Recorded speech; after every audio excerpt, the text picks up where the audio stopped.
About time for an update.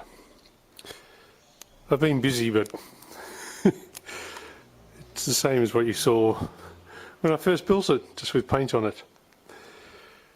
So it's basically a roller, apart from putting the wheels and tyres on. It's as far as I can go. All I'm waiting now is for a cab and front panels to come. I've literally got nothing left. All the wiring is on, that's why you see this mess here, but I can't attach it to anything because it attaches to the ECU, which is mounted, or PCM, on the firewall. Some changes I have made. I've got the I've changed the OME shock absorbers. They've only done what, 37,000 kilometres. So if anyone wants a stock set, but with the heavier wheel tyre, I wanted to upgrade to the 5100 series. I've got the 4600 series in my Jeep Liberty, or in Australia Jeep Cherokee 2010, and I love the shocks on those, and so this is the model up from that again. The only downside is that it gives a lift. There's actually this cup here, you can move it up, and even in its lowest position it's 3/4 of an inch higher than stock, but with this leverage factor it'll lift the front from where it was before, probably around 60 millimetres. But it had dropped significantly over the more I'd used it, and settled because of the extra weight of the steel frame and bonnet, and so because they're aluminium on the original donor, and also the front weight bias. Although I've moved the engine back, who knows. So anyway, so I'm hoping for a performance upgrade there.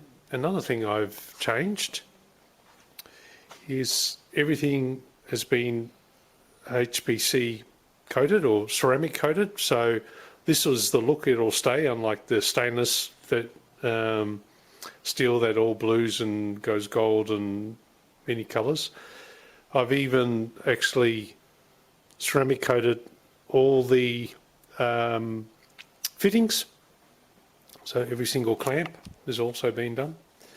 So it's from one end to the other is all been coated, so that not only looks great, it'll quieten it down some. It speeds up the exhaust velocity, which gives you a little bit of extra power, and stops heat transferring into the engine bay and also under the floor. So it's win-win-win. There's really no, apart from cost, no disadvantages. A lot of people only do the headers, but I've gone through and done the entire exhaust system from one end to the other, and I've just finished bolting it all back in again, so it's looking pretty good. Some of the questions ask, how do I, normally the spare tyre comes in here, which will get put in after the floor and everything's back in, and how do I reach the hitch pin. But this is what I made up. It's all stainless steel, normally for a gate, but I'm machined up a hitch pin spacer, and as you can see there's no rattles, and you pull it across and there's your release, and it's just a matter of putting in there and turning it down and it's locked solid. So that's how I release my hitch, for people who are wondering. I had a few questions about that, and I had covered it earlier in the build, but it's a long time ago. So everything's all perfectly set up, the exact distance the exhausts need to be apart, and the heights are identical, and all those sort of things. I've done a little bit of tidying up other wiring, things like the feeds for the actuators for the hard tonneau.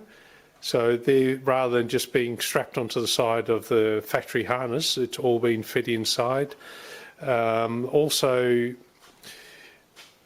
this is a 500 amp relay and a fuse, and that's going to be for my fridge that I've decided to put in my camper.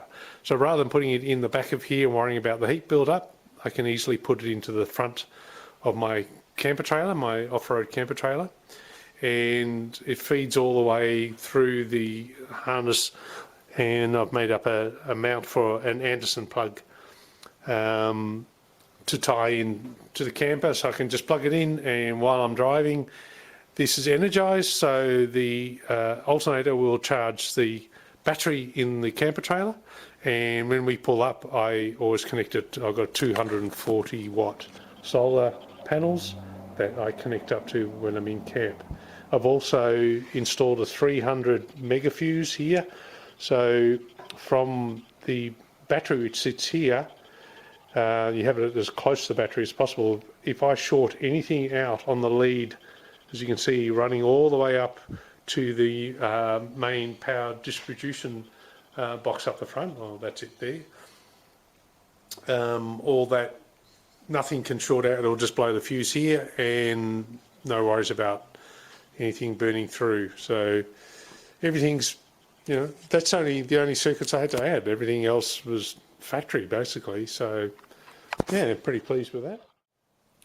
These were zinc plated, and these have been fully acid dipped and stripped, and done in a aluminized heat-proof paint from VHT.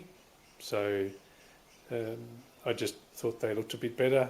These are the reliefs that are cast into there, so I've just made it look a little fancy, but you won't see much through my wheels. The rear ones I've done the same. They were completely pulled apart, new whole kit gone through with new seals and everything, so they're all ready to go as well. The whole, everything that was aluminium, like all this, was cleaned with a toothbrush, and the same phosphoric acid. You've got to make sure you don't get anything on with zinc, because it will strip the zinc plating clean off. But yeah, it came up, look how clean that is. That's really nice and clean. So but that was a bit of a job, but you know, I'm killing time here. So even the fuel tank and everything's all back in. It's got the fuel in it that I was in it when I pulled it down not so long ago. So everything's ready to go. All the wiring, this is all goes inside the cab. So that's all ready to go. All the fuel's connected. All the brake lines are connected apart from the rear all the way up to the front, ready to go into the ABS module. So that's all the air conditioning into the condenser, and all the hydraulic fan and power steering lines and coolers, and the whole chassis wiring is all done. So just whatever had to attach to the bumpers still to go in, and that's about it. Bumpers and body. So yeah, now just waiting for the cab to come back. Unfortunately, they've been snowed under with work. They've got, I think, something ridiculous like an 18-month waiting list, and they've just put me in between. But they've got someone working on it now, and there's been progress. I've been getting photos. I've shared some of those.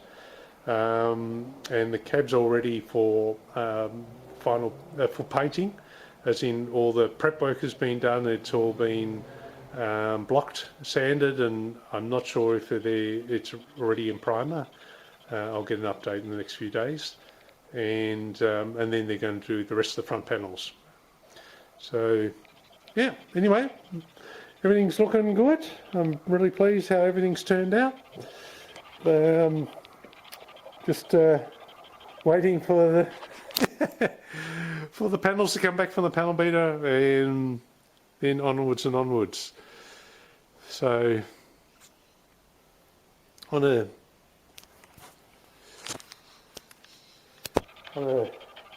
hard for me to say, on a sad note, I had to say goodbye to my beautiful Akita, Kuma, we've had for 12 years. So it's been hard, and I've been keeping busy on this to help You're a good companion. That's it.